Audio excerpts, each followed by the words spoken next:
No, I cleaned it already.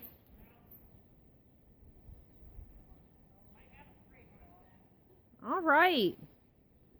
Okay, it is project day here. We are getting a waste oil tank ready for ourselves. This is an old 1,000-gallon tank, and this one was so bad, the welding was not holding on it. He did some brazing to help control the temperature. He said that really helps him a lot with that. And we are gonna set this up right here in front of the tank so that we can have a waste oil furnace right in the garage. The boys are washing and waxing all of their bikes. Look at that. What a great job to do on a weekend. One of the hardest things I ever found with teaching my daughter when she started to drive was to keep her car clean and have pride and ownership of it, because you spend that money no matter, you know, what it is. Try to keep it clean, take the best care of it as you can, and these boys are learning that early. They'll have that down pat way before they start driving cars.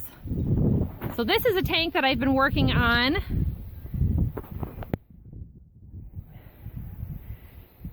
This is an old Globe 2-compartment tank. It's 300 gallons, and it's 125 on the left side and 175 on this side.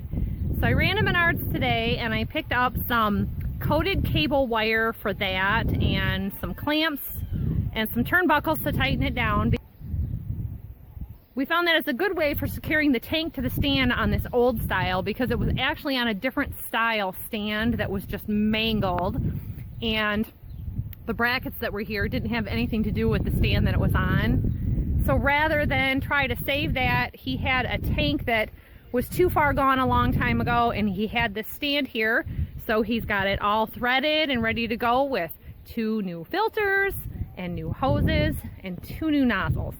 So I got to hit this with a little bit more red touch-up paint from him mounting it up there today, and then that will be ready to go.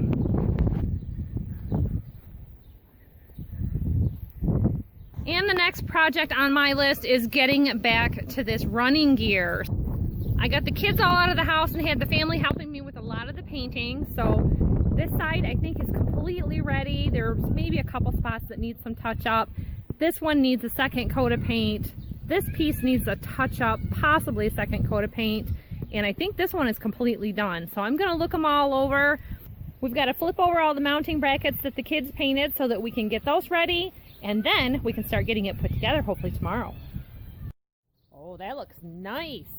Not bad for a dented up old tank. Why are they seamed down the middle like this instead of just one big piece?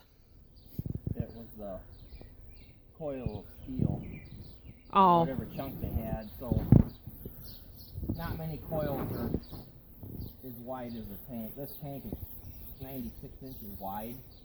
Well, that coil would be just as wide as the semi-trailer that brought it, unless they ran it the other way, but usually they're narrower. Well, this one was too bad. He didn't have confidence in it holding long term to any customer or anything to buy it, so we decided to use it here for a waste oil furnace. We have been collecting and saving our waste oil for a while so that we can heat the shop, and now that we have like our proper garage door and skylights and things like that, and with a generator running to run a blower, we can have heat out here next winter to be much more comfortable, because this last winter we froze. So you can see this side of the tank is in much better condition. It has been buried at some point, but nobody ever tarred it. We do with tar and visqueen, it's plastic, to protect that electrolysis from happening so that you don't get all this deep pitting that you see. This was old. They They didn't do that stuff then. I think the tag even says something Detroit. Yeah. So this could be from, it's not riveted, so maybe late 30s, early 40s, I think. It's not even a standard, it's a 56 by 96, which is totally oddball. And I have noticed, I mean, he knows more about it than I do, but I'm the painter, that this is like a really heavy, thick steel versus like the newer ones, like this overhead tank is a way thinner gauge. They're made for burial and for underground use. So a lot of times people did put them up on like concrete saddles or on like wood blocks to have them up off the ground. We're going to have it, you know, like on some kind of a saddle system in front of the shop. And of course, you know, for appearances, we'll have this side face in towards the building. No one will ever be the wiser just pulling up to it and seeing it. It's an 8-foot tank. Yeah. And in between that door opening and that door opening is 8 foot. So I can fit it in there and not affect the width of the door. And they have a furnace right there in a pretty central location. So this tank's going to work out great.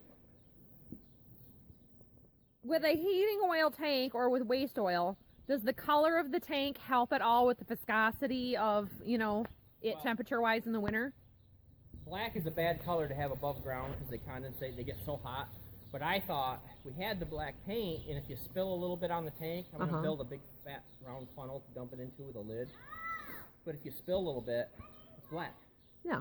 That's why I painted it black instead of silver like the barn. Right. So I thought this is a good color. Then it always looks okay. We'll just, they obviously gouged it bad digging it out, so I'll just flip it around, and it'll be just fine. Because the condition in all these pits and everything that I didn't like to sell it, motor oil's so thick, we'll have it full. We have enough barrels collected full of used oil to fill it, and then we can get rid of all the barrels. Yeah. Yep. But yeah, we've been getting a collection here. We've got one over there. We've got these 5 here, and we're starting to get buckets full too, and I just can't stand looking at excess clutter. The long-term plan is to have all of this put into gravel, and it'll look a lot nicer. There's no need to have to mow around this, and you know, this happens, so then it looks messy. So if it's gravel, like this pole doesn't need to be here anymore. We figured out this was the old utility pole. Maybe they had a fuel tank here, and they ran electricity from this pole over to the big red barn on the other end before this section of the barn was built. So that's all useless. So that we might take out that garden section and just not have any grass here at all. Hi. You want Trey off? Yeah, that's not really built for 2 kids, huh? He's too hard to pull with your pedaling, huh? Little guy just woke up from a nap, huh? We were tired out. Yes, you're going to pull another tractor? Yeah. You can hook him up to a tractor. Well, again, we're using that farm implement paint, and it's doing a really good job. This is gloss black. I don't know, it's nice. Well, I bought a can of this a long time ago to paint a fuel tank stand. Nah, you got paint all over the outside, I can't tell. Well, I think it's gloss black. It looks it. They have a flat black and a gloss black, and it's just the nicest paint. It's not as thin as that high performance Rust-Oleum paint, but we've been using this for probably about 6 months now, the different colors, and it seems to hold up pretty well. Oh, that looks great. That's a nice looking junk tank. Nice looking junk tank. Welded, brazed, and seal all as an added layer of precaution over any of his spots. So I don't know what he was talking about. The outer plate is probably too thick of paint, but a lot of times it has the company name that made it. Yeah, well, it's UL listed. It says Underwriters Laboratories. So UL listed tanks usually around here go for more than others.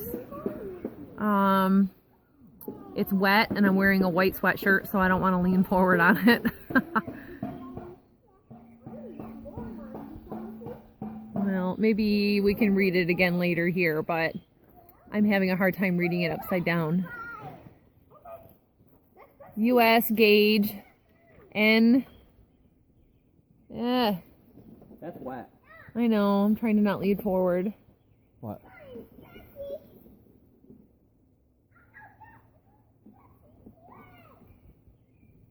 Okay.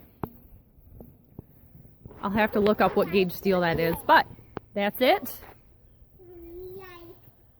These guys are gonna put their stuff away. Some bikes got cleaned up and put away, and the running gear got a second coat of paint. So Trey's doing some mowing up front to try things out. I'm being a woman of leisure because, well, we had a late dinner.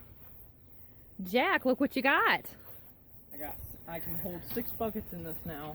I remember one time we really tried and we could cram seven in there, maybe 8, so I could haul a lot to the pigs in one load. I think it was 7 in the snow sled. Yeah. But we used to use this for our maple syrup hauling wagon, and it got parked underneath the corn trailer, and the corn trailer, the tarp had a hole in it, and the acidity of any liquid that was dripping off of that trailer like rusted through and ate my axle right here. All of a sudden one day the whole front axle just fell forward. Weren't you using that when that happened? Yes.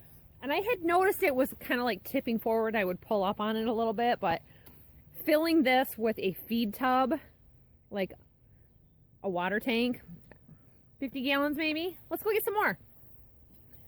So we would fill it with grain from the grain trailer. We'll go over here and show you what we got going with it. And then we go around the farm and do all of our chores.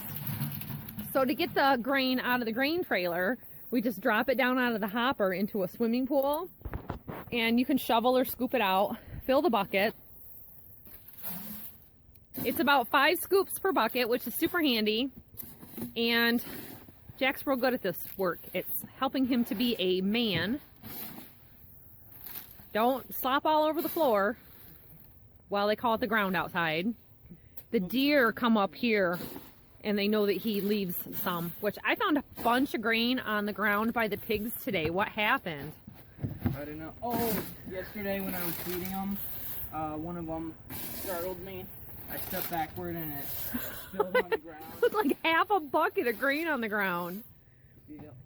So Jack fills up several buckets. My bin up front for the pigs will hold like 21 or 24 buckets depending on which grain it is. Now the oats are more fluffy and you can't hold quite as much. Oh, there's a deer out there right now. Where? Right up on the hill. Oh yeah. Yeah, they come out a whole lot when I'm doing this. If you follow the tracks right there, he's right up there at the end of my finger. Or she, I can't tell what it is from here. Ooh.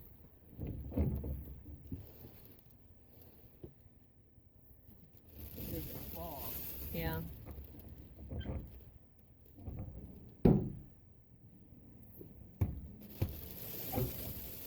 Ooh, move your pool, move your pool. It's starting to, yeah, forward. Mm-hmm.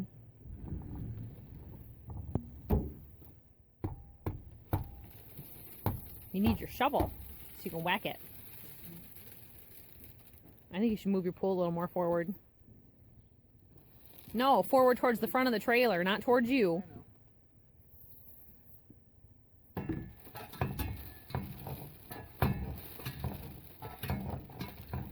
He's working hard. All right, so he's going to get these filled up and we're going to take them up front and we'll see what's going on up there. This is a hopping place here. This guy's just doing extra pickup jobs. You're just keeping right at it. Yeah. Yellow thing fit. Yep, I was just showing that. Now he's cutting another burning barrel. Somebody needed to pick 2 up tomorrow, so that's ready to go. Jack just brought his grain up for the pigs. That bin right there is for grain storage. You're doing a super job, young man. Thanks for that work. Look at how big he's gotten. You know, he's taller than me now. Hey, I forgot about the wagon for water. What are you doing? No, you can bring 6 more buckets of grain tomorrow. You know, just keep bringing 6 until it's full. You don't need them tonight. Yeah, I don't need them. Thanks. You saw a bunny? Ooh. You see it? I didn't. I missed it. I probably got it on the camera. Yeah. What you been eating? You been eating some cookies? Yeah. Yeah. Uh-oh. Mom's gonna referee this.